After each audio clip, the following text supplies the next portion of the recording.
Hello, my name is LaWanda Fisher. I am a certified parent educator. I have also worked in residential services with prenatal moms and pregnant teens for about 13 years and within the school system for 11. So I bring 30 years of experience to the table with working with children and families. One of the things that I am really impressed about with Reggie the Lion is the fact that positive affirmation is so important for the age group that I work with currently, from prenatal to or 0 to 5 years old. It's very important because of the fact that 90% of the brain growth and development takes place in the first 5 years of life. That's so important. So imagine what could happen if every day for 5 years we have an infant who develops into a toddler hears positive affirmations every day over their life. Imagine how that could change their world, where they already live in a world where there is so much disconnect and so much things that they deal with within their family environment, such as abuse and neglect, and sometimes parents being a little bit too busy to sit down and have that conversation with them. They have Reggie the Lion to step in and say, you know what, God made you brave and courageous. Imagine what that would do for a child's life. So when I see Reggie the Lion, I'm looking at the impact that Reggie could have on brain growth and development of infant and toddlers. Also, I love the fact that the tactile stimulation, the softness of Reggie, is very soothing. And a lot of times we put our infants to sleep with things that they shouldn't have, such as those warm, fuzzy blankets. Well, the American Academy of Pediatrics has said that we shouldn't put that type of thing in the bed with them, but we could put Reggie the Lion in the bed with him, and they could actually just stroke Reggie and just connect with Reggie so that it soothes them to help them to be able to have a better experience when they go to sleep. There are so many different benefits that I could see Reggie bringing to Parents as Teachers, which is an international organization that serves prenatal mothers and parents of children from 0 to 5. And I could see us actually developing activities around this, because we go into the home and work with the parent to work with the child. So we could actually take the actual book or storybook that's being put together for Reggie the Lion, and we could take that into the home, because we promote literacy with Parents as Teachers. Also a very important piece that we do is parent-child interaction. So I can see all types of interaction happening with Reggie the Lion and the parent and the child. Everything from pretend play to creating your own stories concerning Reggie the Lion. So there's so many different benefits that we could utilize within the Parents as Teachers program with Reggie the Lion. Thank you. Hello everyone, my name is Dr. Diane Edmonds, and I have the privilege to be with you today to talk with you about Reggie the Lion. This is an amazing concept that is God sent and made through one of the most amazing young men that's sharing and spreading God's Word like we all need to do. I am a psychologist and a college professor. In addition to that, I do community-based work for the court service unit, for my local hospital, and for any other various entities that need any type of mental health or substance abuse support. Reggie the Lion is a great asset to all of these areas. I work primarily with children, but I also work the entire lifespan. Throughout the 20-some years that I've been in this field and had the privilege and honor of doing this job, I have been able to work with children, adolescents, young adults, geriatric, and senior citizen patients. This is the concept that we need to share with everyone across the entire lifespan, from womb to tomb. This is something that a mother could use while she's pregnant with the child and have those positive affirmations played through the womb as the child has the capability to hear and listen to the concepts of how good God is, and that coming into this world, we're made for a purpose and we're made for a reason.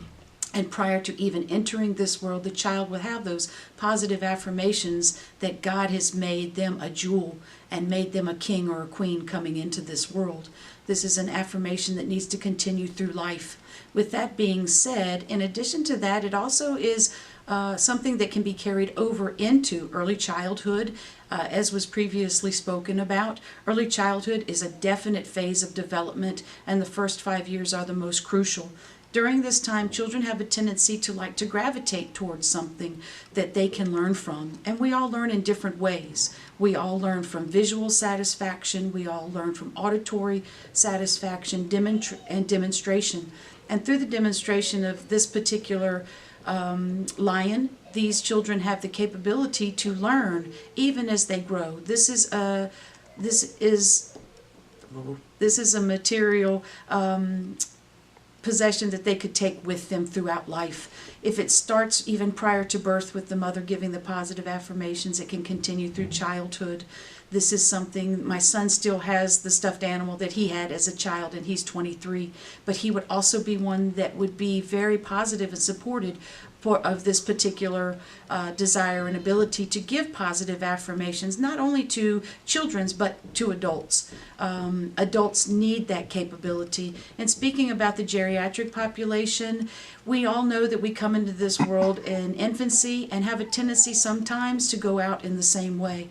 We have a tendency to have a role reversal and an upside down paradigm, to where as we progress as senior citizens and into the geriatric population, this is something that could be used with even the senior citizens. As we have cognitive deficits and we have altered mental status and disorders that come along with that as we age and grow, this is something that could continue to facilitate and even to get the senior citizens still involved in listening to an active voice, being able to have something that they could still hang on to and know as their own. Unfortunately, in our society in this day and time, there are senior citizens, when they get to the point where they don't have that capability for the involvement with other people, then they still have the opportunity to hear a voice and hear someone speaking to them. Unfortunately, society has a tendency to toss people aside as they become what's looked upon as a burden, and we are by no means a burden. Regardless of the lifespan and the age that we live in, we are all God's gifts. And this Reggie the Lion is a gift that is giving throughout the entire lifespan. Hi, my name is Carlisha Hines, and I'm the Health and Disability Coordinator for the Improvement Association and Head Start Initiative. And in Head Start, what we believe is early childhood education. We have a lot of children that come in from homes where there has been a lot of abuse or trauma, and parents are stressed. They don't always say the right things. And when they come into our classrooms, what it is for us is to first even make them feel comfortable and build a relationship. What this Reggie the Lion, he does, I heard him make a lot of positive affirmations. And the teachers do that as well in the classroom, but to have a reinforcement of a small body telling you this, if you have to put a child in, I don't want to say isolation, but if you have to put him away from everybody, him sitting in a corner by himself, he has a lot of negative things going in his mind, what he's already heard from home. But if you have this here, letting him play with it, which is not, it's more constructive than play. But children learn and play as well. Hearing these positive things, saying to him, you're awesome, you're doing a good job, you are fearfully and wonderfully made. These things going into this child's mind can come back the negative thoughts that are going through his mind. And if he hears it consistently, if that's what is in his plan, and he hears it consistently, he'll start believing what he hears, because he's heard enough negative from family. Even sometimes teachers, they say stuff off the cuff and don't really mean it, but the word has already gone out. But to hear this words coming from someone his size, and he can play with it and learn from it, I think that's a benefit in all Head Start classroom, because we have a lot of behaviors going on in the school. But if you have something there that they think they're playing, but it's actually they're learning, and they don't even realize it, and then they begin to repeat it to their peers, and it can just spread like wildfire, because a lot of things we say we repeat, and we don't even realize that we're repeating stuff that's not right. But to hear something positive coming and kids repeating it to one another, I think that's a benefit in Head Start, because we also build on social and emotional, and this is part of the social and emotional. It can be actually a curriculum if it's done accurately.